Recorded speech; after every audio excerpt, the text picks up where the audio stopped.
Yeah, everybody versus rich. Yeah, everybody versus rich. Ooh, it still sounds weird, but a little better.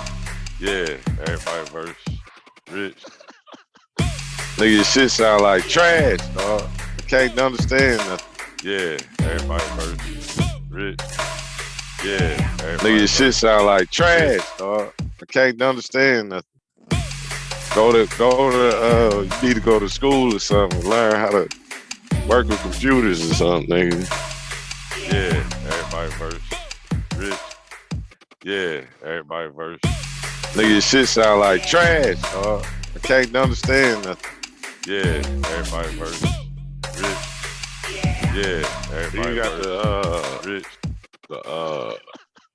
That furry shit around the mic. Yeah, everybody versus rich. Why don't you just call Saint and ask him how to fix your mic? Yeah, everybody versus. You got it too high or something? You turn it down? Nah, your shit is fucked up, bro. I ain't lie. I wish you could probably end it and listen to the video.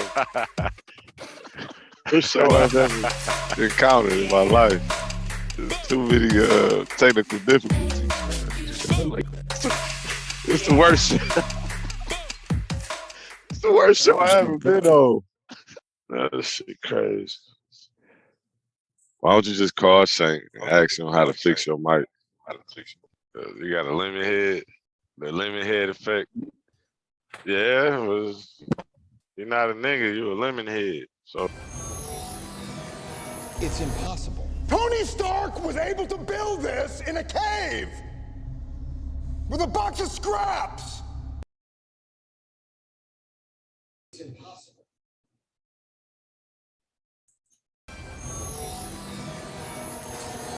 First of all, good morning. Forgive me. I'm just waking up to this bullshit. Is this what I've missed? All right, let's get into it. You're supposed to be disposable. You're a man. And historically, men have always known that they really didn't serve any real purpose or value to women. That's why y'all had to create laws to make us need you. You had to make us need you to own property, to open a bank account, to exist, because you've seen that women can function perfectly fine without you. And we like it better that way. And especially when it comes to black men now, because I notice y'all don't even compare yourselves to other men. You compare yourselves to animals. So let's talk about animals and how the males are disposable as well compared to the females. Side note, the reason why y'all don't compare yourselves to other men is because y'all don't like to compete with other men because you know you failed that assignment. As far as the totem pole of men goes, black men compared to white men, Japanese men, fill in the blank, are kind of down at the bottom of the totem pole because those men subjugate you and y'all rarely are in a position where you're subjugating other groups of men. In the animal kingdom, y'all are worthless as well. You're only fit for reproductive purposes and nothing more. Since you compare yourselves to animals, let's talk about it. Lions require large prides of women, female lions, lionesses, in order to survive. Male bees are only good for reproduction, and then their, members explode and they die and they get dragged out of the beehive by the female bee workers. Praying mantises eat the male during mating so that she can get the protein and nutrients in order to carry his, seed.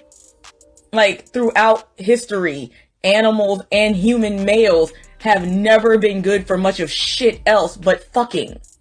Other species of female have figured out to reproduce asexually, without a male involved. Frankly, until you can show me any male group that can do the same, we're the ones that function far better without you. Y'all are disposable. You're supposed to be disposable. You're disposable because the patriarchy set you up to be that way. Because now, after years of making women depend on you for everything, we've gotten around that bullshit and have functioned without you and are in most situations doing better without you. And because you all as men cannot rise to the occasion of the patriarchal system that y'all created in order to make women depend on you for everything, you can't keep a woman. So yes, sir, because of men's actions and black men's co-signing to white supremacist bullshit instead of trying to do better than it, you're disposable.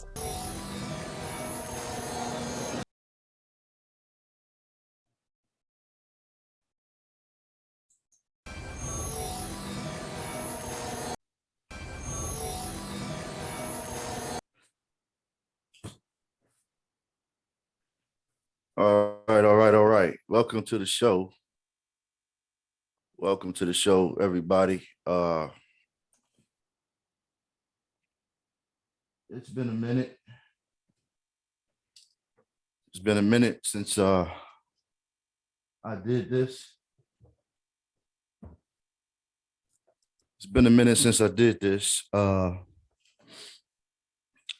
Life has been happening. My son had a football game. Practice 5 times a week, Monday through Friday, and full-time work on top of that. And then I messed around and I got sick and I caught COVID. So, and it was my first time getting it, and all the stories are true. I didn't feel like doing shit. Other than sleep, barely had the TV on, and then while I was sick, I lost power, so I didn't have power for about like almost a week, like 3 or 4 days, I want to say. So I didn't really have no choice but to sleep, and as soon as I got well, my son had a football game, and it's so life, man, But anyway, I'd like to introduce everybody to my guests. And the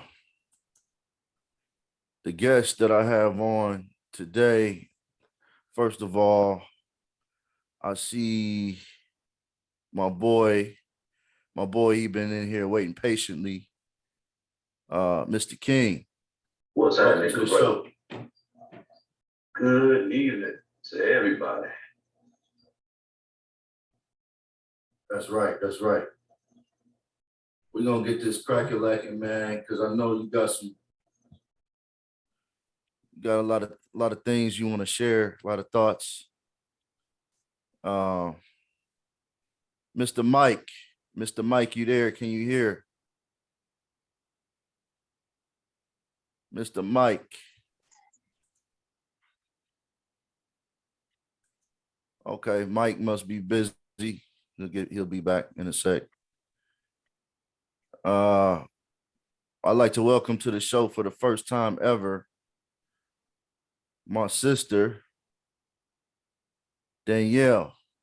Danielle, welcome to the show. Thank you for coming on.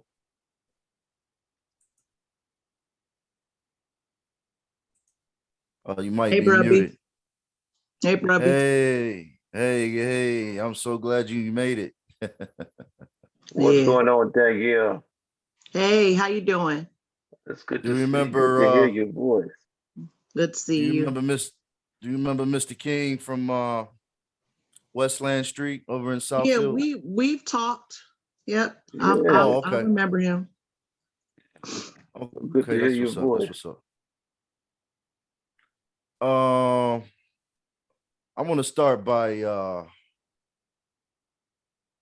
playing this video real quick. And y'all just bear with me here.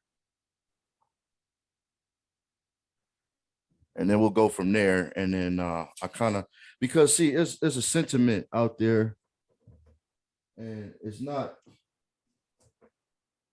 more like a mentality, but it's not everybody. It's it's a select group of women out there. Not all women, you know. There's some good. There's some good women out there, you know, and that I know that's in my life and that I met, you know. But there's a lot of on the same token. There's this mentality that men are just downright useless, you know. So let me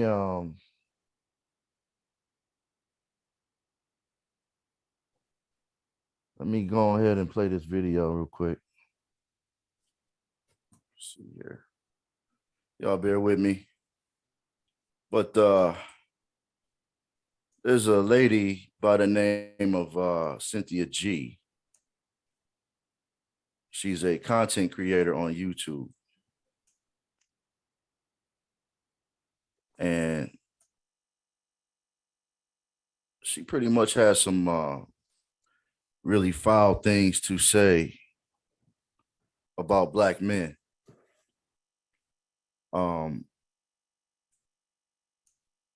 And it struck me as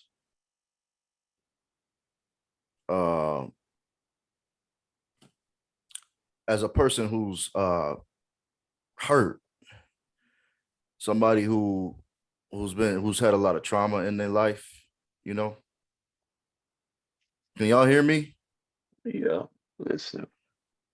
Okay, I hear crickets. I'm just making sure y'all still with me. Oh yeah. There was a television show. Well, not a television show. Oh, okay. Here we go. Oh yeah. Hey, Mike, welcome to the show, brother. Yeah. I was here. I was trying to figure out how to unmute. I got it. All right. Oh, okay. Go ahead. Yeah, I was listening. problem. Go ahead. I was listening to you. Go ahead. Yeah. Well, we're not live right now because I ran into some some issues, and I didn't want to hold y'all night up. Okay. So what I'm gonna do is I'm gonna upload this later. But I was just speaking on Miss Cynthia G and her comments, several comments that she's made. Yeah.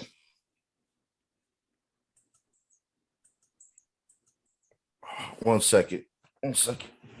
So, Mike, I sent you that video. And while I try to play it, can you just did you watch it, by the way? I got bits and pieces of it. King gonna probably have to go with that one. Did you watch it, King? Yeah, I don't think man. I sent it. No, I did the research on it. And kind of find out it was her and Umar Johnson, right? Yes, sir. Yeah. Oh, yeah. Right. Yeah. Umar. Yeah. Yeah. So that was pretty heated, man. So hold on. Can you just give us like a slight rundown of that video while I try to play it? Well, when you look at it, it's crazy, you know, because to see women with 10 kids, you know, you see a man with 3 kids that's homeless, you know what I'm saying? But you got the woman that's being supported by the state. I mean, it was a man that wouldn't shit that left the woman, right? And for that man that's out there, you know what I'm saying, with the 3 kids and he homeless, we don't know his current position on if he just don't have a good resume or if he's just incompetent or if he just feel like, you know what I'm saying, the world owed him something.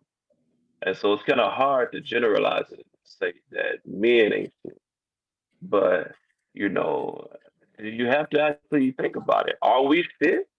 You know, because the last time I checked, you know, shit was a bad thing, right? Or shit was something that you don't want to be, right? Yep. And so that being the case, of course we ain't shit. You know what I'm saying? We are pure gold. We are rubies. You know what I'm saying? We are unstoppable, you know.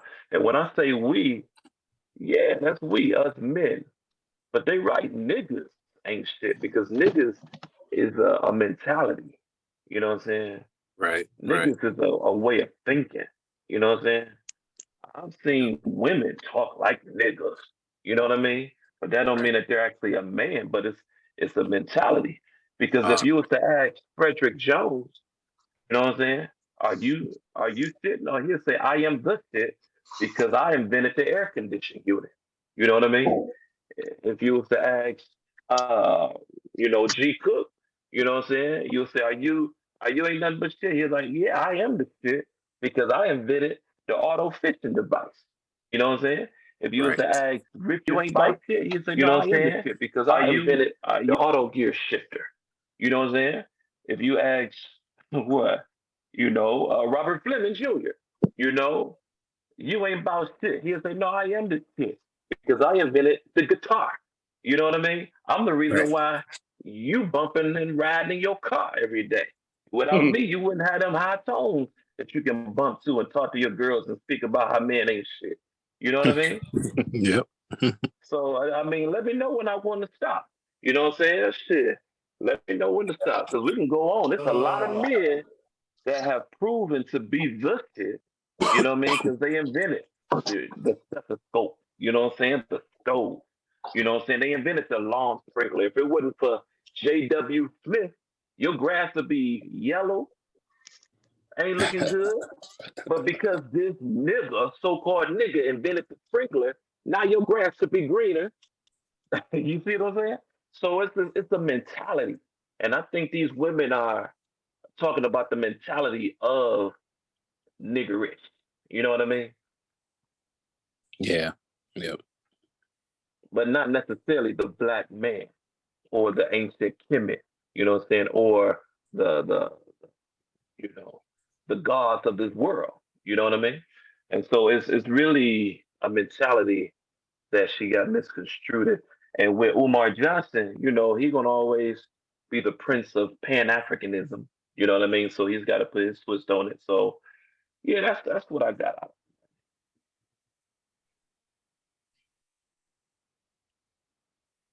Okay. I almost got this video to play. Just Robert, my bro, welcome to the show. What's the deal, man? Welcome to the show, Cuzzo. Hey, man. Salute to all the gentlemen on the show, man, on the panel, man. Salute, one love, man. I just came in to fuck with Cuz, man. Whatever you need, I'm here for you, Cuz. What's happening, though? What we doing tonight, man? Saturday night with niggas on, man. Hey, man, I'm glad to have you on, bro. And I'm glad to be here. Pleasure. What up, though, Shank? The Shank What's the Show's deal? in the house. What's Yeah, happening? yeah, the Shank Show in the motherfucking building, man. You know what it is. All right. Yeah, so I got my boy Mr. King on the show. I got my boy Mike. I'm Now, here. drop Yep. the, Yep. now you gotta now listen. You gotta drop the Mr. King, man. I ain't had no dream, man. I ain't having no dream. I'm living life for real. So that's just King. If you want to ask him in front of King, you But say I have the illustrious. Okay. okay. Yeah, that's King, nigga. Listen, That's King. listen, That's right. That's listen. right. This ain't no Now last name. listen, It's a I'm title. I'm doing my best. I'm doing my best because you got on me, but you got on me before for using your You government name. coming up. You coming up. We came up from Jonathan to Jonathan to Jonas to Mr. Wait a King. minute Now now. we what? The illustrious, the inebriant. Okay, everybody, mute up, everybody. Everybody mute up. Everybody mute up. Now, in my defense, one person at a time. In my defense, you got on me before for using your government name. So I'm doing my best. And when I say Mr., it's out of respect. You understand? So It ain't no, it's all love, my brother. That's all I'm gonna call you from now on. It's my brother. Like they used to do with the in the Black Panther days. Everybody was brothers.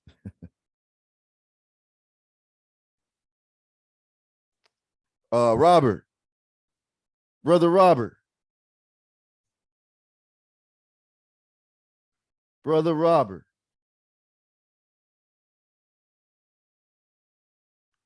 Brother King. Anybody? Yeah, you Rich, had you told hear us me? you had told us to mute up, so we muted up. Oh yeah, I just heard crickets. I heard Yeah, crickets. you just told us But to mute up, so we obeyed. all right, Shank, Cuzzo Shank. What's the deal? The reason why I did this show, man, and I've been on a little hiatus, man, because I've been sick and whatnot, But the reason for the topic for this show is black men ain't shit, because it seems to be not to be redundant, because I already said this, but just to recap, it seems to be like a sentiment out there that for instance, Cynthia G, I don't know if you heard about her. She's a YouTuber. She does a lot of anti-men content. Okay. But her and Dr. Umar got into a kind of debate. like a yeah, you could say that. But she came across as a very, hurt person that's been through trauma, like got a lot of baggage from her past relationships, you know what I mean? It just didn't sound like hate. It sounded like hate. It didn't sound like, any type of black empowerment, black power, nothing. You know what I mean? Right. Did you happen to see that video by any No, chance? I didn't see it. I didn't see it, that particular video, but seen them all, man. It's the same. The women have the same perspective about this shit. And really, to be honest with you, it's simple. There's gender roles. A man has his role, or a woman has her role. And the more that we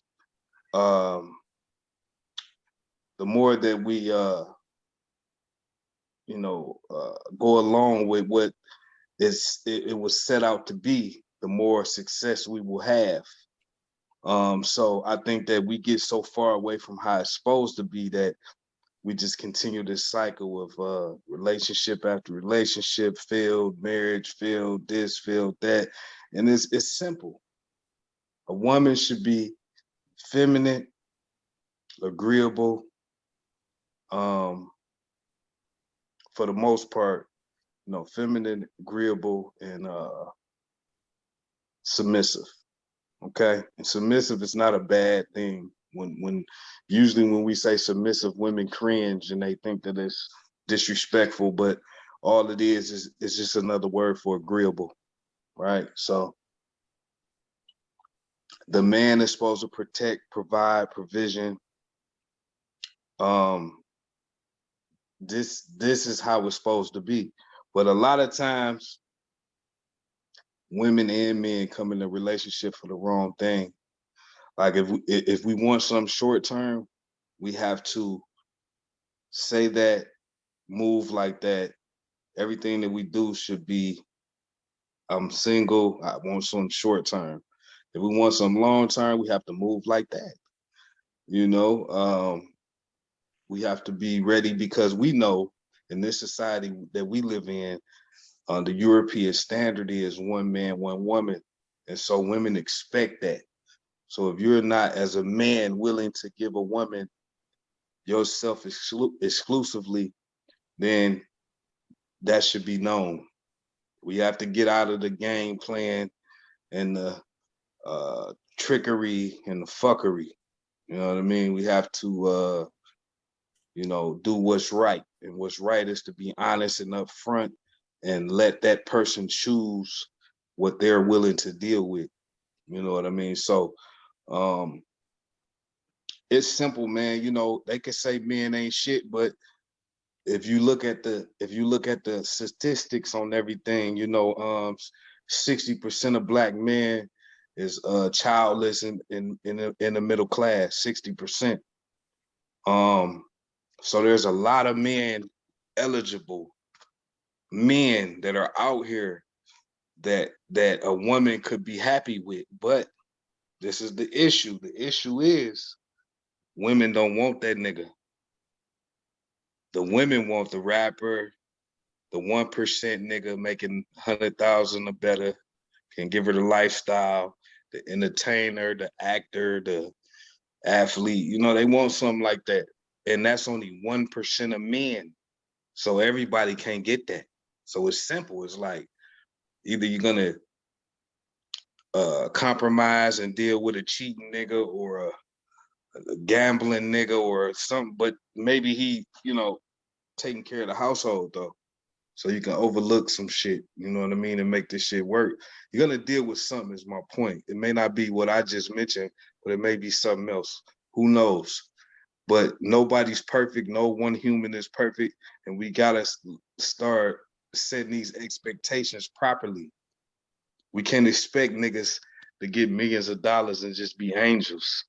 Niggas get millions of dollars and be more of who they were before they got the millions. So if they was a And fucking nigga, Mr. you know what I Shank, mean? Yeah, go ahead, Mr. Rick. You made some great points there, my brother, and it strike what you said about the 1% and how it's not that many top earners, right? Facts. That reminds me of the 80-20 rule. 80% of the women want 20% of the men, right? That's right. So then when they get fucked over by that top 20, because typically those top 20 of men have a lot of options. Facts. Because they basically have their pick of 80% of the women. So most of the women are going to get fucked over. Mm-hmm. Then that woman turns around and is mad at all women Facts. for her choices. Yeah. For her choices. Now, I think I managed to bring up this video. If you guys would everybody mute up and listen to it, and let me get your thoughts on it, because this is some real hatred. This is some real hatred, and it's gonna offend you. But let's have the conversation. There's too many people out here that's afraid of hurting somebody's feelings. But how are we gonna get anywhere? How are we gonna solve our issues if we don't talk about it? Let me real quick. And when I heard this, man, actually it was brought up by Dr. Umar. I didn't even know about it until the end of the video. Dr. Umar brought it up and asked Cynthia G to address it, right? And Cynthia G was not able to address it because the time had run out on the episode, which is very convenient for her. But oh my Lord. Come on now. Cynthia G, I'm just going to give you a brief synopsis of the video. She's basically saying that Black mothers ought to consider aborting their Black sons. Black mothers ought to consider the abortion of their Black sons. That's basically what she's trying to say.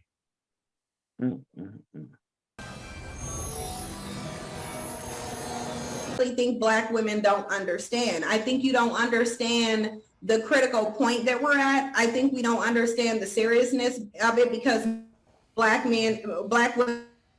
women cannot separate the overall collective of Black men from their interpersonal relationships, meaning their family members, their cousins, uncles, brothers. That's why we keep hearing about them. Black men are able to do that. They don't feel like they owe you anything. They don't feel like they're connected to you as a large population. Like, how many times are we going to see in different cities Black men putting in work to harm you? And then I'm being told, when I say, well, you have a womb, you control who enters into existence.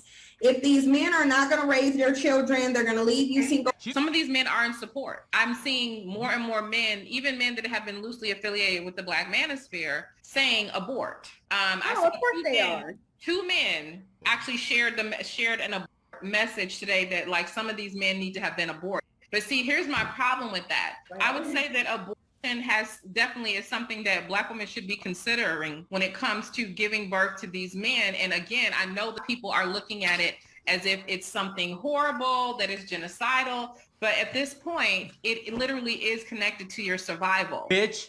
Or no one in place to protect and defend Black women, including Black men, against our biggest enemies and our biggest threats. As we've said time and time before, most of us that have weapons to defend ourselves, we did not purchase those weapons with having the understanding that we were going to have to protect ourselves from white people. It just is what it is. I was on Black Femicide again, and there was a case that came up that I was actually familiar with a young girl. If you're from Chicago or that area, you will know that the situation with Ryan Harris, a little girl who I want to say Ryan was 6 years old. But anyway, it was a horrible, horrible situation. And I may do content on it, but he's trying to get clemency, right? And are willing to protect you from that. And someone I just read, I forgot, it went that fast. Someone said that it's an act of kindness. In a lot of ways it is. Or is it really about the freedom of Black men and the Black family and the Black community? They want to assimilate to whatever whiteness, whatever white male privilege they get. And that's a large part of the problem. Dr. Umar, you welcomed us to the show by saying Black power, Black power. Okay. Is there some truth to the assimilation that Black men want or perceive to want when it comes to this war being waged against you? Well, there's definitely some truth to it, but I think that truth is also evident in Black women.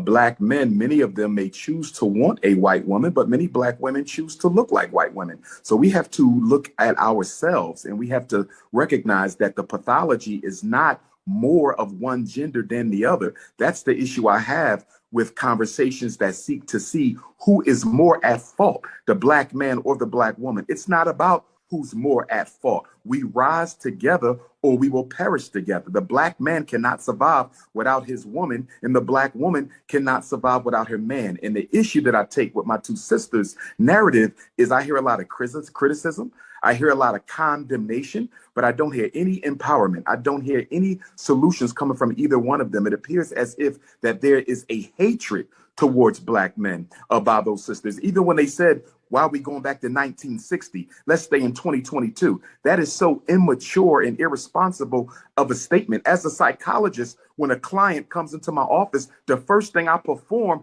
is a history on their depression, a history on their suicide, a history on their anxiety. When you go see the medical doctor, he performs a history. When you go buy a home, they perform a history. When you go purchase an automobile, they perform a history on that automobile. But when we talk about the problems that affect Black males, we're supposed to look at it in a vacuum. We're not supposed to put it in a historical context. And with that being said, the language and the narrative that's coming out of the mouth of these 2 Black women is one that I think the white power structure would endorse, because it totally absolves them of any responsibility for the hell Black men catch in this country. Cynthia G, you did say, why are we going all the way back to 1960? There is some truth to history when it comes to evaluating anything or anyone. So what do you say to that? I say we should go to the historical context, because what I have not heard from Dr. Umar Johnson, or I think his name is Dwayne. Duan, is what I have not heard as they're mentioning all of the things that was done to them. I haven't heard what you did in response to it. So I would like to know, what did you do in response in history other than go to the Supreme Court and petition to have access to the men's women that you're complaining and accusing of disenfranchising you? See, because in the 1960s, what Black men were really doing, and it's been documented, many civil rights leaders have admitted to it, what Black men were doing is chasing the white man's woman, trying to so-called stick it to him by way of going to their women. What you should have been doing is trying to get liberation for yourself. What you should have been trying to do is get that foot off your neck. But see, the foot is not on your neck. And the only time you recognize it being on your neck is when you want to get away with doing something that you think white men are getting away with doing. Because let's just be real. Whenever we hear about this war against Black men, it's usually being brought up when there's a Black man like R. Kelly, Bill Cosby. We see Trey Songz going through it, Ari Spears,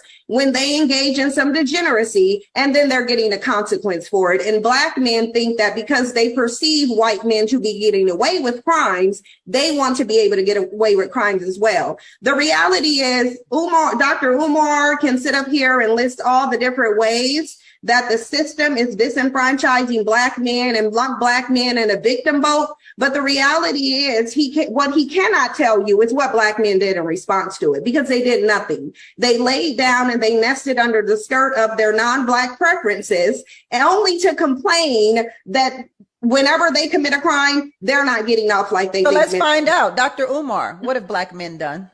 Well, number one, again, I think that it is such a shame, coming from a psychological perspective, that we seek to heal our wounds as a people by relying on unprofessional testimony by individuals who have a vendetta against the opposite gender in their community. When you hear Sister Cynthia speak, you can hear a hurt and a pain and a hatred towards Black men. We cannot find an effective solution to Black male-female relationship issues or the oppression of Black men or Black women when the people at the table having the conversation have negative emotional and pathological interests in the conversation that are not. Umar, the question wasn't about my emotional state. The question was, what did Black men do in response to their disenfranchisement? Yeah, because you're trying to pathologize my emotional state, not knowing that I'm a psychologist too. But what you're not doing is telling us what Black men did. I believe he'll get there, Dr. Umar. May I finish? Dr. Umar. And I'll end it quickly, Sister Tammy. According to Mrs. Cynthia G, Dr. King was assassinated because he was doing nothing. Malcolm X was assassinated because he was doing nothing. Medgar Evers was assassinated because he was doing nothing. Fred Hampton was assassinated because he was doing nothing.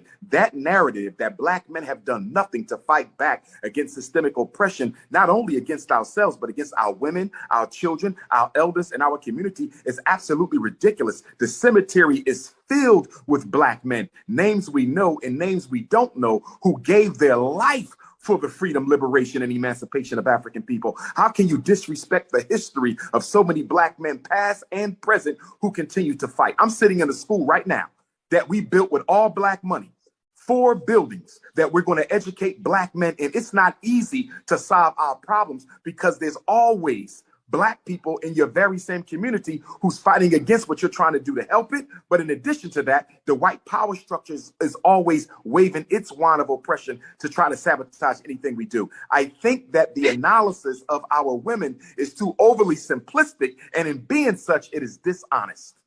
They've done so much. You've only listed names and not accomplishments, though. The point to know that I'm on a panel with a surgically altered Black man. Because if I would have knew that I was on a panel with a surgically altered Black man, if I would have knew that I was on a panel with a surgically altered Black man, my conversation might have been different. My analysis might have been different. My critique might have been different. My insight might have been different. You want to bring a surgically altered male to the conversation? No worries, because intellectually, nobody can handle me. Intellectually, nobody can handle me. So if you want to bring a surgically altered male, no disrespect, but don't you think you have a right to tell me? Do your guests have a right to be informed? What, you know, that's all I'm saying. Don't have me thinking I'm talking to a woman. Don't have me thinking I'm talking to a woman. Don't have me think I'm talking to a woman and I'm having a conversation with a surgically altered male. That's all. No disrespect. Just let me know. Hope Gazelle, I ain't got nothing against you, bruh. Hope Gazelle, I ain't got nothing against you, bruh. Hope Gazelle, I ain't got nothing against you, bruh. I'm simply saying I had a right to know. That's all. I'm not going to disrespect you. I have no interest in disrespecting you. I'm just saying I had a right to know that you were a surgically altered male. That's all. And as far as Cynthia,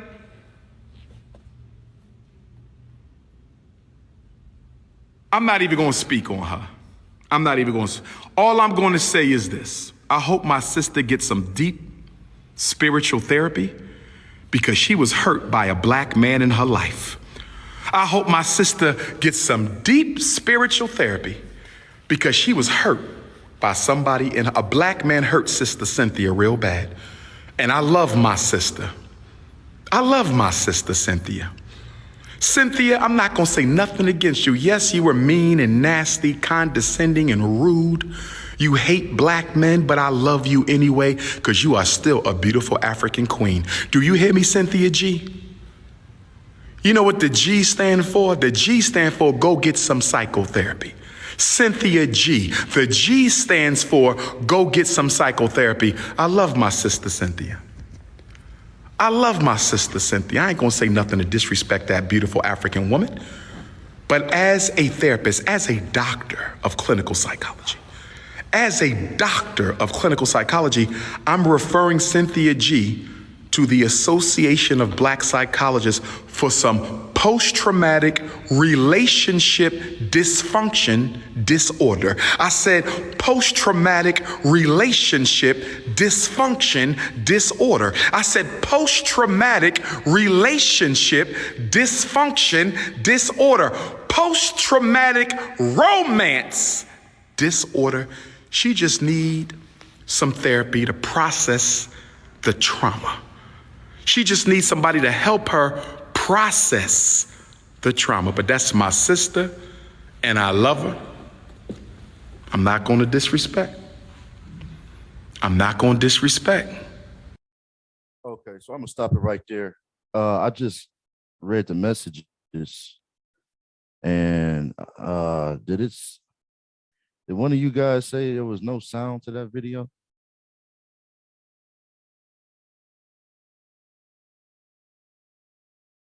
Mr. I heard it. You heard it? Okay. Yeah, I heard it. Rob, welcome to the show, my brother. What's going on, brother? Ain't nothing much, man. I can't call it. Got King on the show. Up there in Medellin? Everything's going, man. You know, same way you left it. You know, the same old toilet you left. The same old toilet you left. Come on, man. It can't be the same way. I'm messing with you. Fishing lows. My big cuz Rob in the motherfucking building. Fishing lows. What's happening? What's up, cuz? I love you, cuz. I love you too, man. Yeah, man. I'm fishing lows, man. You ain't heard that? Hey, Uncle Bobby. Hey, I swear to God, listen. Every time Uncle Bobby used to see me, he used to say, fishing lows, fishing lows. Yeah, man, since we was kids, man.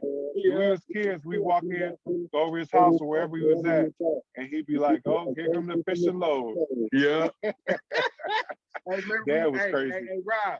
Remember we used to spend the night over Caroline House out there in Beverly Hills, man. Man. Hey, we was living, man. We lived, man. We lived. Man, we had a good childhood. Matter of fact, speaking of that house over there, I remember when y'all Negroes cracked egg on me because I was the first one to go to sleep. I ain't forgot that, man. I ain't forgot that.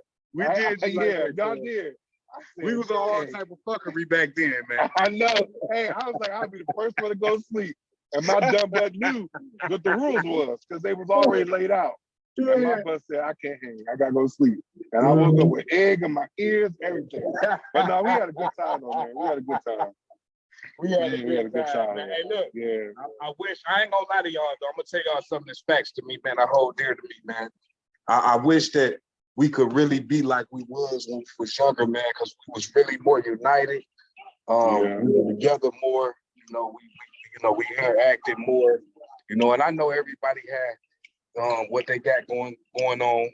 I understand that, and so that's what brings the understanding is that I understand everybody's their own man. They got what they got going on, but I need to tell y'all that we really need to make a big effort to all of us cousins, all of us, because once upon a time we were united as one. And we need to get back to that because I think that the strength in numbers and we will be way more powerful together than apart. Because I understand we all doing other things, but we can try to bring this shit together, use our resources and pull them together and really get on some shit. Because I mean, we got stars in the family, man. We know that. We got talent in the family. We got stars. We got little cousins that's doing a lot of good shit. And if we bring our minds together and our brilliant heads together, I think that we can really make some big, man, and make some create some generational wealth out of this. So listen, I'm just saying it now, but it's gonna have to be action put into it where we can actually get everybody together and we really do this because everybody's really willing. Like even the girl cousins, April, Ding Ding, Cher, all the cousins are doing different things in their own right, but they're willing to come together and we just have to be the men of the family and make it happen. So I just want to say that before we move on, y'all. I love all y'all, man. Peace and love. Yeah, like y'all I second that. We gotta do that. Much love. Yeah. Why you still on? Hey, did you happen to hear that video I just played? Yeah, I'm gonna say this, Rich. I've been a fan for Dr. Umar for a long time, man. I'm gonna just say this. It was back in 2018. I was still kind of dibbling dabbling in the street life, and I was going back and forth to West Virginia. And on my trip, 6 hours there, 6 hours back on these turnarounds I was doing, all I was listening to was Dr. Umar Johnson. And I developed a very fond of him, very liking for him, because he's a very intelligent individual. But I can say this though, I never agree 100% with no one man. So there's things that I do disagree with him about, but there's a lot more things that I agree with him on. And the Pan-Africanism, I was once leaning that way to Pan-African because I liked it to buy black, be black, everything black. I liked it that. But everything is nowadays is just like it's extreme. It's either you one this way or the other. And I just want to have my own religion. I want to take something from every religion and create my own religion within my own reality. Because I have my feelings on things as well. Some things I agree with, some things I don't. So let me ask you. Go ahead. Let me ask you in particular. When he said, I love my black queen. She's beautiful. She's a beautiful black queen. And I'm not gonna go into her, but I'm paraphrasing. He didn't say this in these exact words, but he kind of mentioned he touched on her, how she needed some psychotherapy because maybe there's some trauma in her life that she experienced with a black man. Right. Which is why she was so hateful and nasty towards him. What would you say towards that?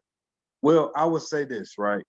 And that's where I would have to disagree with Dr. Umar Johnson on is that every Black woman has experienced some type of negative situation with a Black male. That's just reality in life.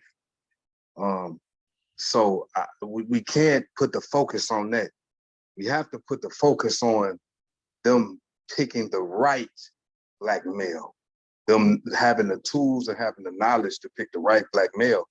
A lot of times things are lustful, things are out of necessity, things are out of capitalism and things like that. We be with people and we get in relationships and get married. But at the end of the day, we have to understand that, listen, nobody's perfect. 80 to 90% of men are regular men, regular working 40, 50, $60,000 job a year. You come in with your 40, 50, 60,000. Now we making 120, 150 a year, and we can live comfortable together. You know, that's how it was kind of meant to be, especially in the times we're in where everything is high, gas is high, food is high, everything is taxed and high. It takes two. So we have to get out of the fairy tale dreamland mindset that I'm gonna find this perfect man. He's not gonna cheat on me. He's gonna be a $100,000 a year man. He's gonna be loving and caring and affectionate, and I'm gonna get that all out of one man. It's not gonna happen.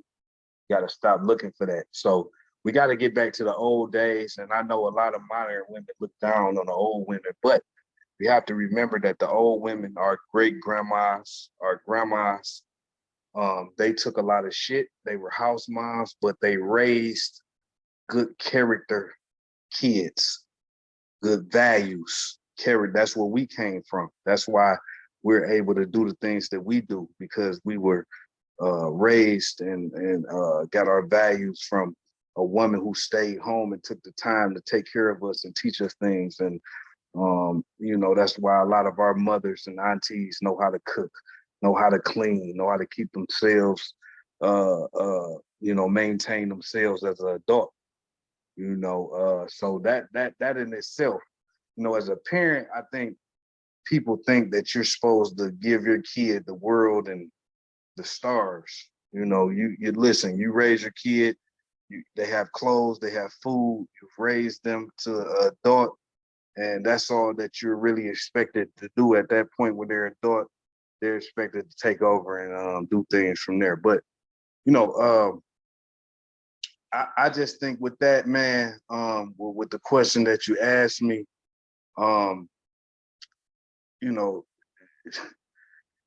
listen, we just got to do better across the board and lower our expectations and try to work with one another. Hey, I've been married twice, man, and I fucked up both of my marriages. And so I have a lot of experience in this, because if I could do things again, I would do it differently, because I would want to be there for all even though I'm there for all my kids right now, like just today, my 12-year-old daughter won homecoming queen for her cheerleading football team. My son, he's on the 11U. He's 11. He got a game tomorrow, homecoming game tomorrow. So I'm there, I'm active in all of my kids' life. But I would rather be there every day. I would rather be with the woman every day where we could wake up to our kids every day. That would be the ideal situation. But since it's not like that, I have to do what I have to do to make it as close as that as I can get. But, with everybody just in general, we got to make better decisions who we choose to be with. Yes, she's a scoring woman, but she deserves to be scoring, because I'm pretty sure she can ran into a lot of fuck niggas. And I'm pretty sure a lot of fuck niggas that played with her feelings and lied to her, told they want to be with her just to fuck, made promises to her and all that type of shit. And can you blame the women when they get game? Because we got good game. I mean, just think about it. We can run some game on the bitch for a period of time just to get the pussy. Then we out the door. you know. So, Yeah, but and you know what?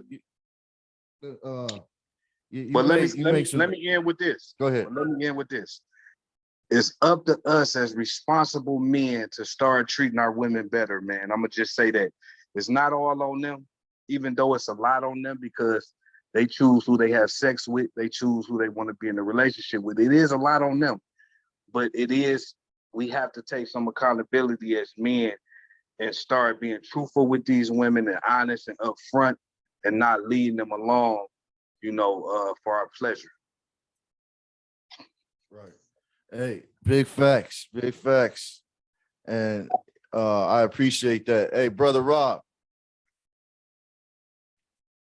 I want to get you in on this topic too. I want to get you in on this topic, man, because Cynthia G was really, she was spewing out some really hateful things toward Black men. And do you think it's granted the fact that she might have been in some bad relationships? Right. I need somebody to mute up. Is that you, Rob? It probably is. I'm about to step back for a second because we went to a murder mystery dinner thing earlier, and I'm just but I'm about to Oh, you need to put it on? Okay. My question to you, brother, is do you think it's responsible for a social media influencer to spew so much hatred when you got so many young women out there who's impressionable, who will listen to this and maybe take it to heart? So hold on. You can't hear all that stuff in my background now, right? Well, while you talking, it's cool. It's okay. Just I was hearing it while I was talking, but yeah, my bad.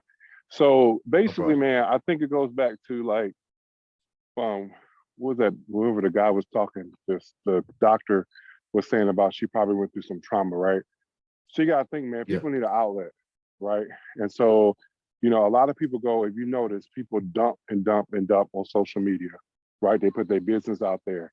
They get with somebody, they break up with somebody, they hurt. Not everybody, but I'm just saying this is people that feel like they need to expel things out, right?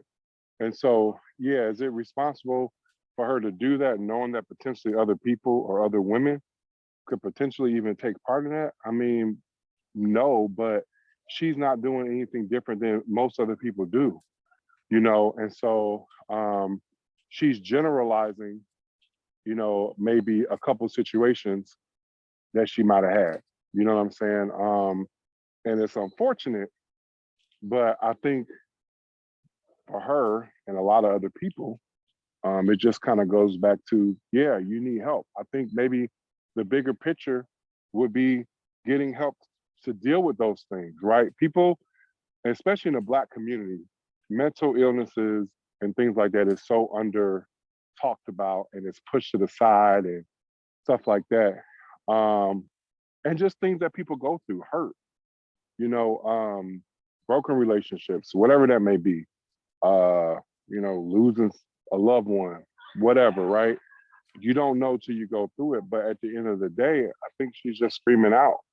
I don't really think, if you really think about what she said, so she said that, and correct me if I'm wrong, she said that Black males should be aborted, right? Did I hear that? Maybe she didn't say it like that, but well, to that extent, or women. She didn't say. She said, and I'm paraphrasing because I don't have the text right in front of me, but she said Black women ought to consider aborting their black men because we don't have anybody to protect ourselves. Right. Black women can't protect themselves, and Black men can't protect Black women. Right. Basically. Yeah. So that's what I was trying to get to. So even that mere statement, if you really think about it, is coming out of a place of pain and hurt, right? I mean, you know, most people, or women get abortions, they're gonna get it early. They're not gonna know what they're aborting, right? So again, I think her issue is coming from a place of potentially some things she went through that has unfortunately shaped her perception and perspective on, you know, the Black male. But you know, at the end of the day, man, I think it kind of goes back to what Shank was saying as far as like how people were raised back in the day versus how people are raised now. You know, and back in the day, you know, people were, men and women were just raised differently, you know, and it's just things, I just think we all need to get back to like just kind of being together, you know, connecting, you know, we need more things out there to help our Black men out, especially our young Black men, you know, that may not know because they didn't have anybody in the home to show them. They were being raised by a young Black single woman, right? So they didn't have an example of what a strong Black man looks like or how a man's supposed to do something. They're getting stuff taught from a woman, which you need that balance. That's why things were designed the way they were, to have a male and a female in the house. You have the different perspectives. You know, as good as a single mom can be, best mom, hands down, single mom can be, she cannot be a dad. And as good as a single father can be the best dad, hands down, he cannot be a mom. You know, people say it all the time, you know, you know, happy Mother's Day, happy Father's Day, oh, you're a good mom and dad. No, you can't be both, right? So there's something that's lacking from a household that doesn't have that or doesn't have somebody that's active, you know, or at least somebody coming that's involved. So, you know, again, it just goes back to, I think, just helping out and us finding ways to help our Black community as a whole versus just, you know, coming to that conclusion. But that's just one person's perception about it, you know. And like I say, she just probably needs help because of the stuff that she went through. So yeah, and it's not just her. There's other women out there. I wish I could find that video, but it seems to be like a sentiment. It's amongst a lot of influencers in the social media podcasting world or whatever, who have this hatred towards men. And you know, when if a man comes out and you know, just uses the same vitriol and hatred against a woman, right? He's going to be looked at differently. He's going to be judged accordingly. You know what I mean? Look at how they demonize Kevin Samuels, you know, for average at best, right? That was the big thing, average at best, right? And then when you took a 15-second clip, he looks like a bad guy, right? Then people get on and they, hello? Somebody trying to talk? Rob, was that you? But anyway, what I was saying was when you take his videos and you watch it as a, you know, you consume everything basically, then he starts Rich, to make hey Rich, yeah. Rich, real quick, I just want to say this Go about ahead, Kevin Samuels. Listen, man, Kevin Samuels was one in a million type of guy, man. I don't think we'll never get somebody who was able to do it like he was doing, make the type of impact he had. And listen, this is how you know how effective he was. When he died, you had these scorned women. Now, mind you, it was women that was on his live every single day, night after night, on his live, asking for advice. He was helping these women be better women. And there's a lot of them that can attest to that. But when he died, people was celebrating. These miserable bitches was celebrating a nigga dying. Now you know it. When a nigga dead, he dead, man. Ain't no coming back, right? Absolutely. When a nigga dead, it's over with, right? So yeah, that should be something that if a nigga ain't did nothing to you, if a nigga ain't smacked your mama or raped your sister, shot your brother, man, you should be like, damn, man, I feel some type of sorrow, you know, for this situation. Man. Let me ask you this, and I agree with everything you just said, bro. Because he was one of my influences for getting into podcasting. You know what I mean? Mine too. But you see how little it took, right, for them to demonize him, right? But you got sisters like Cynthia G who could go out and spew their rhetoric, right? And not get demonized at all. Right. So is that, I mean, is it wrong just to have the conversation about it and point things out? No, this is the thing. The same thing that Kevin Samuels pointed out about male and female's relations is that there's a double standard that exists. And it's nothing that we can really do about it, man. Listen, us as men know women are weaker physically, right? We also know that women can be stronger in certain instances mentally. We know that and we accept it. Women are not willing to accept that they are weaker physically. They wanna live in this fantasy land and think that, oh, they can do everything we can do equally. But we know that's not true. So we know that at the end of the day, you need us for protection. No woman society could sustain itself with men as predators. We would take everything they have, bro. You know what I mean? And out of the modern world, let's just talk about just surviving, you know, before the modern shit came around. So with that being said, they need us. We don't necessarily need them. Yeah, we need them to procreate, but they need us. And I'm saying that not to be petty. I'm saying that for them to understand that they do need us. And they don't need $1 million nigga or $2 million nigga. They need a regular nigga who work a job. He got fucking good character. He take care of his kids. That's all they need. And they should be happy and treat that nigga like they would treat the $1 million nigga, man.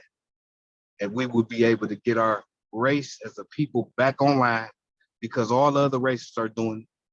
Mexicans they married to their husband. They not leaving their husband because the nigga ain't doing good or the nigga cheated. The white women ain't leaving their husband, divorcing them. We got a fucking 80% divorce rate in the black community. A 60% divorce rate in the black community, but 80% of those divorces are initiated and done by women. So they leaving niggas for adultery and abuse. That's what they leaving niggas for. Adultery and abuse. And I think cheating is not enough for you to ruin your family, take the kids, take the father out the kids' life, ruin your finances, you know, because they'll ruin themselves to make a point about cheating. They will.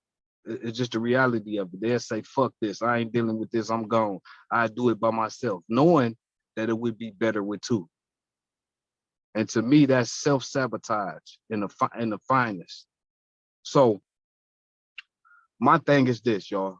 We have to be stronger as a race, man. Everything that we do as black men, we're not perfect. We're gonna fuck up. But the women have to be able to stand hard in the paint for the kids and the better of the community at the end of the day. Amen, brother. Amen. I'm over here coughing my lungs out. Danielle, I know you've been sitting back listening, and I know you got something. You gotta have something to say, because we need that perspective. We need that perspective from a woman. And I got some questions that I want to ask you. So Danielle, please unmute yourself.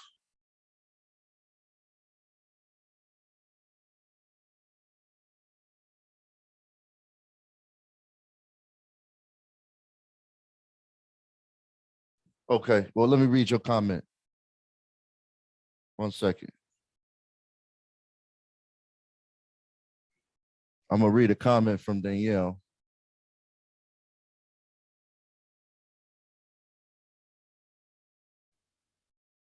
Danielle says, hello to everybody. And she says, I would sincerely and most definitely submit to a man that embodies what a man is. Submission is the most beautiful and tangible form of love that anyone can express to their spouse or significant other. As a woman, I have to respectfully disagree that all women want the small percentage of rappers, rich and famous, tall, yada, yada. No, most women, not all. Most. Right. Most. Not all. Not all. I will We say, we can't ever say all. Right. And she goes on to say, I will say for me, a man that loves God, truly respects and cares for me, will support my dreams and goals, is a prize candidate because I believe two people with these characteristics can build an empire from Walmart to Wall Street. Amen, sister. And that's why she's the Black queen. And that's exactly what I was talking about. That's why she's a Black queen. Salute She to you, said, sorry. I love you. She said, sorry, Shank. I'm sorry. I misunderstood. Yeah. But yeah. And, you know, unfortunately, there's not a lot of females out here who think like that too, right? So sometimes it's hard to paint, to try not to paint females with a broad brush, you know, when the majority of them. Richard, hold on, brother. Okay, go ahead. Welcome to the show. Love you so much. I'm glad to have you on. You know, I usually don't, but I was going to support my brother. But listen, I think you guys, maybe y'all don't deal with a lot of different women, or I don't think that's true for a lot of women. I truly feel like we all want, like what Adam was saying, like, I really feel like that we all kind of want it's like what you guys are saying you guys would want in a female. I think that most of us are that, but I also agree with Jonathan, and then Adam came behind him, and then you kind of hit on it a little bit, that it's not a cookie cutter subject. First of all, it can't be, because there's too many different rationales and there's too many different situations that come into play with a subject that's so fluid like this. This is a very fluid, movable, and ever-changing subject, right? But the thing is that I feel like us as women, and even some of the men might be able to speak to this, I think we just really want somebody to love and care for us so much. And the thing is, I think when we get in relationships, we don't wait to get the love and the care and the respect. I always say that if you can get a man to respect you and care for you, he's darn near in love with you. Like, he's literally standing at the edge of, I'm in love with her and I really want to make something with her. But I feel like us as women and men, like I think it was either Adam or Jonathan that said, sometimes it's lust, sometimes it's, you know, and I think we've all been guilty of that. You know, we've all had situations where it was more lust than love. It was more about convenience. Sometimes you might be with somebody because of a place to stay. Sometimes you might be with somebody because financial situation. Sometimes you might be with somebody because you're vulnerable, or you might be even be on the rebound. But I feel like if there's real pure intentions and you truly want to be in a relationship, that's something else that somebody else touched on in the commentary. You have to want to actually be in a relationship and to be honestly and monogamously tied to somebody. But I really think that both of us as women and men want the same thing. I really believe that. I just feel like you can't go into the situation as hard as it is with scars. And I also feel like if you're so scarred from your previous relationships that you're carrying it into something new, you probably should take a seat and find out who you are again, because relationships can change the very person that you are. And what you wanted 2 years ago, 5 years ago might be completely different. And it might take you to just be by yourself for a while to realize how you've evolved and changed and what you now want in a significant other, now that you've been through storms, trials, and tribulations. You know what I mean? You know what? No. I just want to add this. I want to add this to what you just said. And that's facts. A lot of that, what you said, is fact. I think that all women, after a relationship, that was failed, they should take some time to self-reflect, detox from that relationship. Because a lot of times what happens is they would take that baggage, they would take that hurt, take that the stain, and they will bring it into their next relationship, and it will almost have them paranoid about the things that the man is doing. And he may be doing things in good faith, but how can I, as a woman, how can I trust him when I've been hurt so much, right? So I just feel like they should take some time to detox, self-reflect, see maybe what they did wrong, because they can't control the other party, but see what they did wrong in the situation and say, hey, I'm going to change this the next time around. I'm going to try to be better at this the next time around. And I think that would help in the success of Black relations. And it's needed because right now, let me say this to y'all, right now, this last thing, we are the most single mothers, single fathers, unmarried. We are the most in Black history right now. So I just want to end it with that. I appreciate that, both of y'all, with the insight. And I agree. I agree with both of y'all. Danielle, I just had a quick question for you, though. Do you not agree that there is this hatred out there for Black men? Like just as hard as women, Black females have with dealing with men, right? Do you not think that men have it equally as hard because there's a lot of females with this hatred? I think I was trying to say that maybe you didn't get, or maybe I didn't say it. So let me try to make it maybe better. I was actually trying to say what you just said is that I feel I'm one that feels like it's equal. I think you guys are trying to kind of convey that it's more that men are hated. I happen to think that it's 50-50. Like I said, it's such a fluid subject to talk about. I don't feel like it's fair to say, like that broad, that statement you just made is kind of a broad statement to make on a subject like this. You get what I'm saying? But I actually think it's 50-50. I think there are some men, Adam just said a great point. You have to sit down sometimes and be by yourself. But I feel like men have to do the same thing. So see, I guess with me, I just feel like, let me say it like this. Let's not make it a man or woman thing, because I feel like these points we're making are very valid and important to both sexes. Does that make sense? So I think Danielle, yeah, I agree with everything you're saying. I But agree here's too. I agree too. here's the caveat though. Here's the caveat.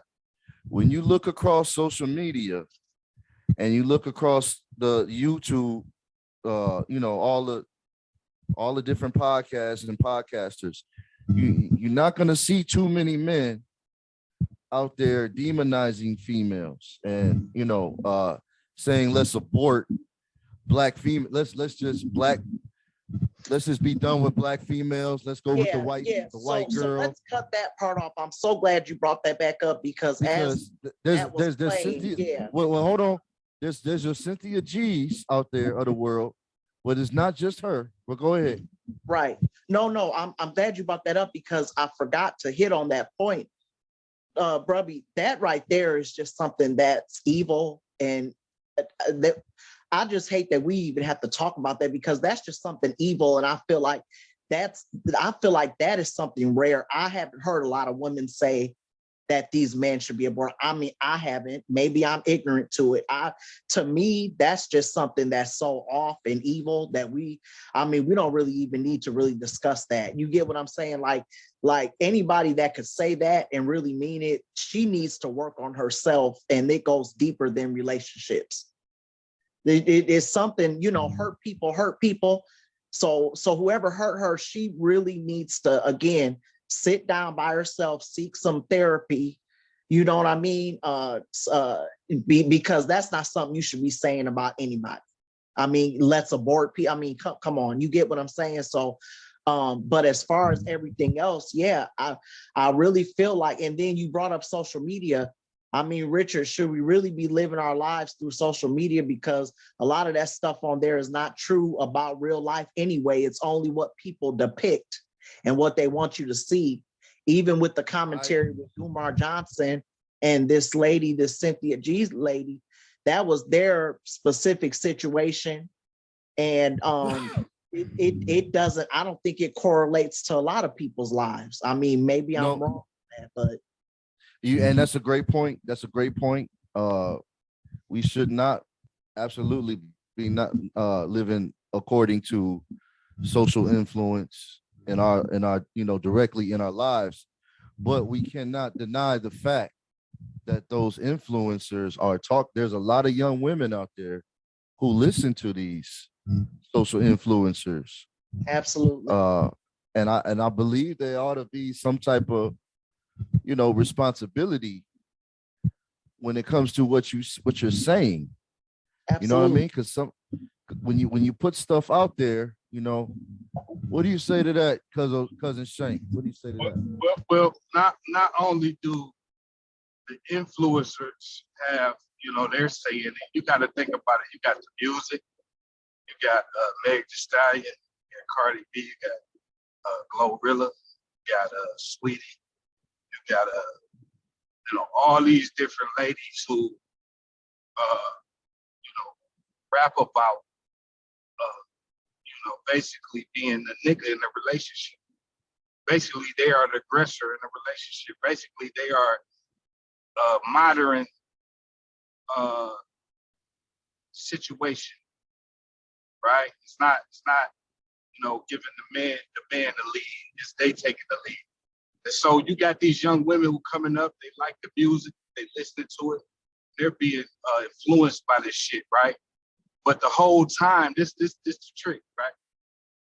This the bait and switch is that these same women who rapping this shit, a lot of these women have men, have husbands, have significant others, and they not even really living the shit that they rapping, but they're rapping it and they're influencing these young girls to approach these relationships in this manner, which is going to get them a negative outcome, right?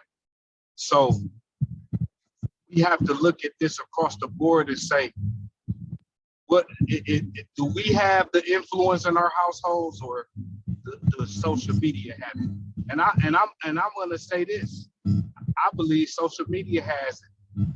I don't even think anymore that we have the main influence. I believe that we have to do our best power to steer our young teenagers, young kids in the right direction. But at the end of the day, man, they're locked into them devices all day, every day. So what we say, we just hoping for the best, man. We hoping that our kids, that what we tell them, instill in them positive, comes to the forefront, and they go with that. But I'm gonna tell you, man, the internet has took over the world and has, to me, negatively affected the world. You know, and I don't know where we go from here for real, man. I don't know what's next. When I look at the internet, I'm like, God damn, bro. A motherfucker, let me tell you this about the internet. The internet will get you killed. And I'm gonna tell you why I say that. Yeah. Internet will get you killed because a nigga, back in the day, a nigga could fight. Me and my niggas, we fought all the time, man. We fought all the rival high schools around our area. We would go to the movies and have brawls and fight. Down at the auto show, fight. Coco Hall, fight. Club, fight. It was fighting. Wasn't nobody getting killed, though. We was just fighting, right? Nowadays, nigga can't take no ass whooping, man. A nigga get his ass whooped, it's all on social media. He going viral. So what these niggas do, instead of taking the ass whooping, I'ma just kill me a nigga, man, before I take that ass whooping. And the internet has fucked niggas up so much that they would rather kill a nigga than take an ass whooping on the internet. So they think about the internet. They'll go to jail for life for the internet, man. This shit has taken over, bro. And we gotta make a stand, man. We really, really, really gotta think about this shit, y'all. We gotta stop and think about what we're doing. Every time we post some shit on the internet, it's there for life, man. They can go back and get that shit. We got niggas getting indicted for throwing guns, posting guns on the internet. Some niggas just robbed a gun store. Now how stupid is this? You niggas go rob a gun store and post the guns on the internet. And then the police come get your dumb ass. I ain't even mad at the police, nigga. You's a stupid motherfucker. You know what I'm saying? So, but we've done this shit to ourselves though. We've let the internet trick us off the streets, man. And it's sad, and I want to get this out here, man. We have to start looking at the internet. Nigga, use the internet to promote something positive, man. Use the internet to promote your business. Use the internet to get some legal money. Don't use the internet to do no criminal shit, stupid motherfucker. I'm gonna end it on that, Rich. Hey, you made some great points there, man. And then you know what, man? It's people out there just taking guns and just shooting them for no reason. Nowadays, you don't even need a reason. That's even true about. That was a good point, and it brought something else out I was thinking about when you touched on Kevin Samuels. I mean, I don't like to talk about people, you know, after they pass or whatever. I didn't think no way about them, good or bad. I didn't know enough about them, but it's funny that he said nowadays people can't take a behind whooping, they'd rather kill you. That's kind of true about Kevin Samuels because he verbally and mentally and emotionally whipped on a lot of women's egos. And when he died, they was having like parties on the internet that he died. So it's like, I think, Adam, it's not just physical fights that people don't like. I think I think nowadays people are so wimpy, they don't even want you going off on them anymore. I mean, seriously, that's so evil. The way I saw people celebrating this man's death, and all I'm looking at is people talk so bad about him after his death. I didn't even know the man was a whole father. Yeah. He did a lot of give back. Like he was a big person of giving and did a lot of things that weren't talked about. And I guess his reputation was a little scarred because of his controversial, standpoints on the internet. But to see people celebrate somebody's death, that's just evil. So it's like, I think, Adam, people can't even take a verbal lashing, more, let alone a physical one. Cause Yeah, well, nigga, well, see, that's look, a nigga kill you for a comment, man. A nigga kill you over a comment. Facts. Yeah. And Now, you let me said say that. this. Hey, Rich, Facts. Rich, let me say this real quick. Let me get this little story about a nigga kill you over a comment.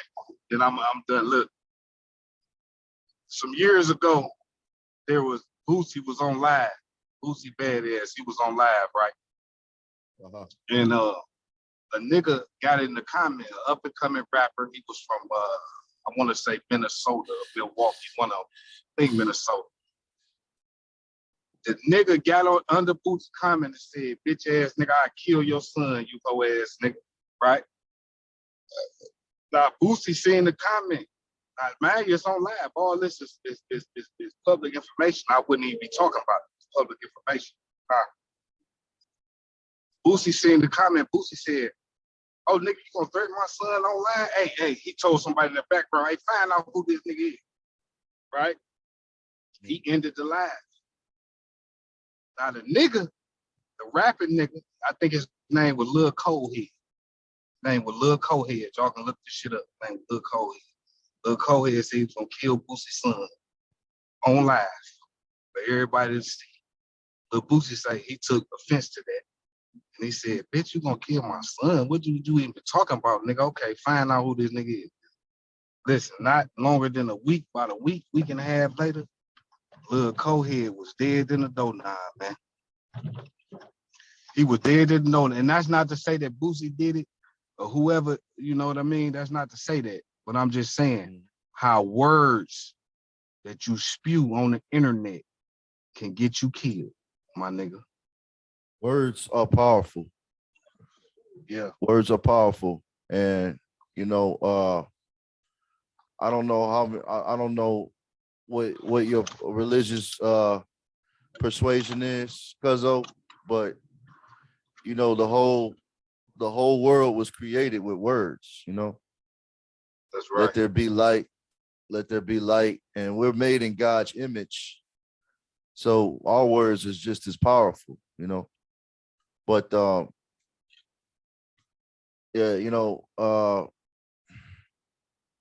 and it seems like, you know, when I was young and growing up, one of the ways that I found to get out of trouble was to talk my way out of it, or try to, you know, an apology goes a long way, you know. But, you know, you got some people, and I think it might be this new generation where, you know, they're just so angry that they're just looking for a reason. You know, they don't even need a reason, you know. But hey, Rob, I wanted to get you in on this. You still there, brother?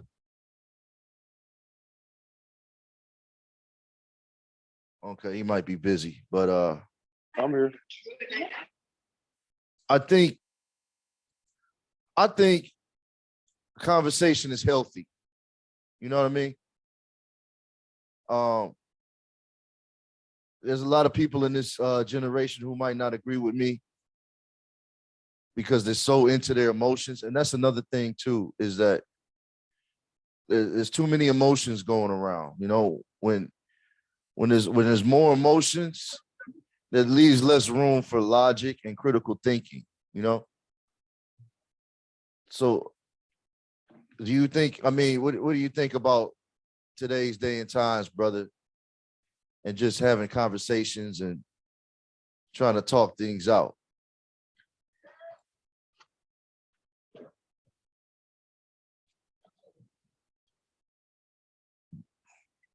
Brother Rob.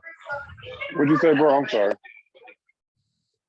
I said, what do you think about having conversations today and trying to talk things out? You know, even though we live in a society where, you know, people are quick to react off of their impulses and their emotions versus thinking logically.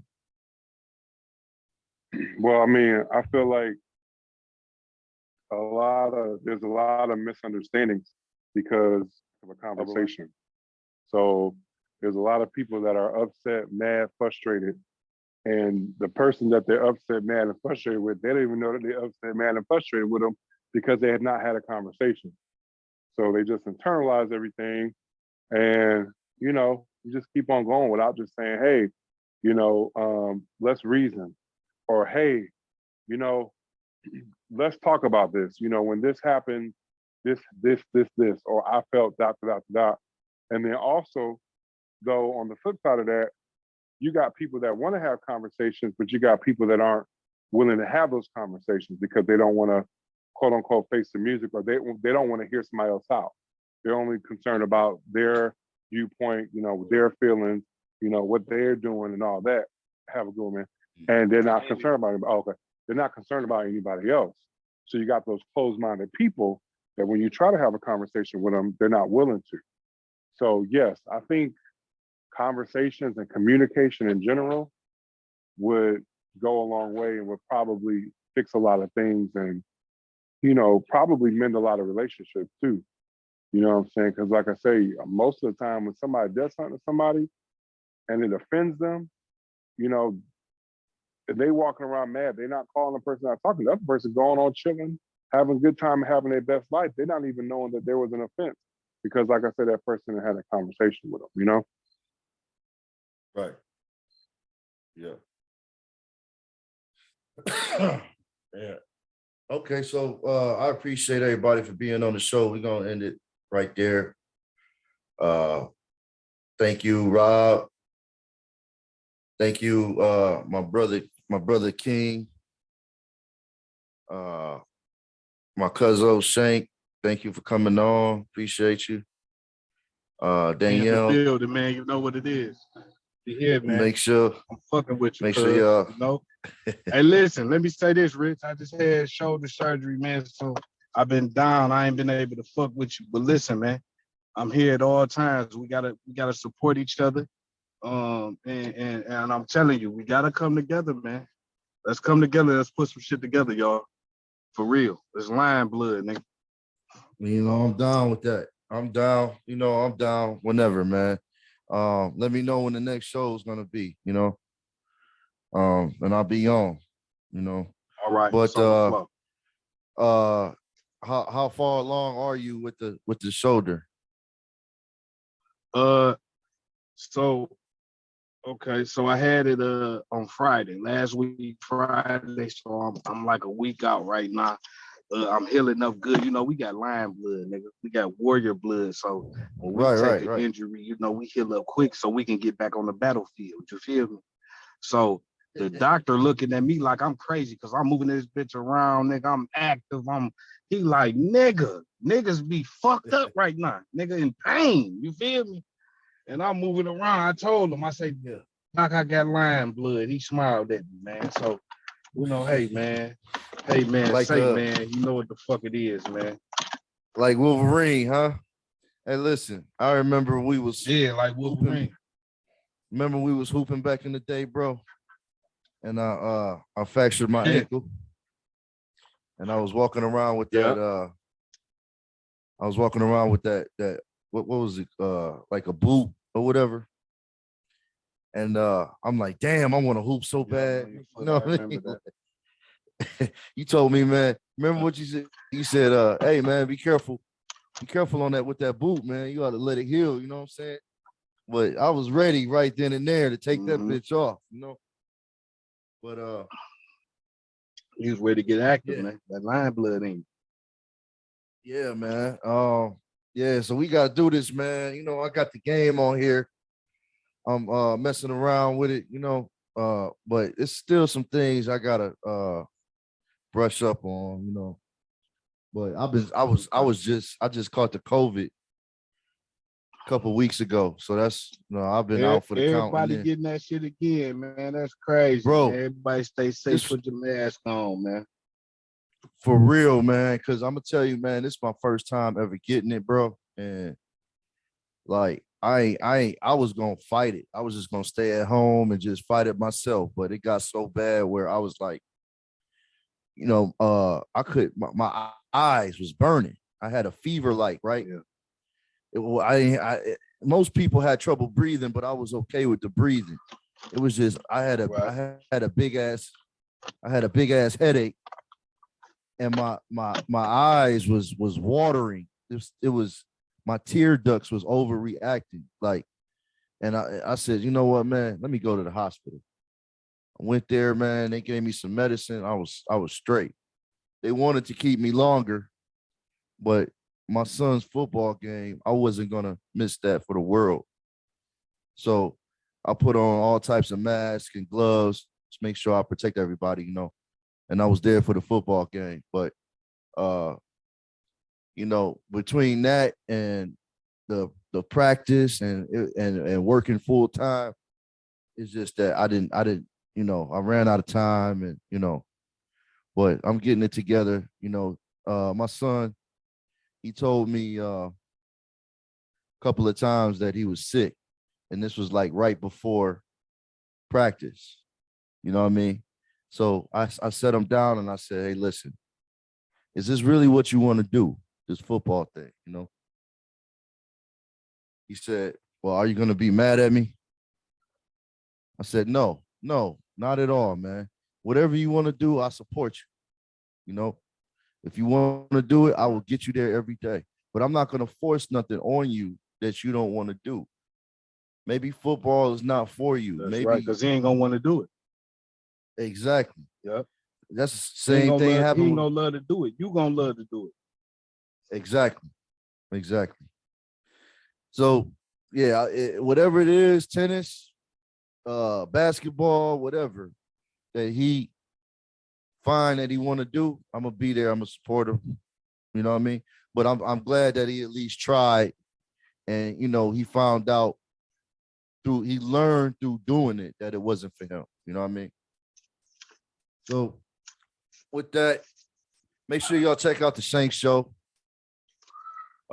Lots of great shows on there right now, and some new content coming out soon. Hey, let me say this.